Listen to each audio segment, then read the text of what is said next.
nakatulong sa akin sa pag-unlad is yung pag-i-import, no?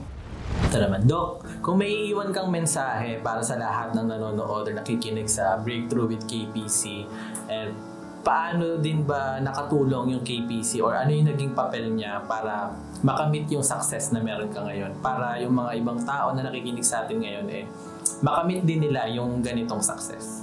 Ako mapapayo ko talaga, no, isa talaga din sa nakatulong sa akin sa pag-unlad is yung pag-i-import, no. Thank you kay KPC kasi nung nag-import ako, wala din talaga akong background. Akala ko talaga yung magbabayad ako ng mga custom, di ba? So, actually pala meron din akong dental supplies, no, na dahil kay KPC, tinulungan talaga nila ako, ginaid nila ako kung paano ba mag-import, paano ba ako makakapag-supply din at makakabili din ng mga gamit ko from China na direct. Kasi syempre, kung meron tayong alam na importation at alam na natin yung business na yan, mas makakamura ka kasi. Lalo na sa may mga dental clinic.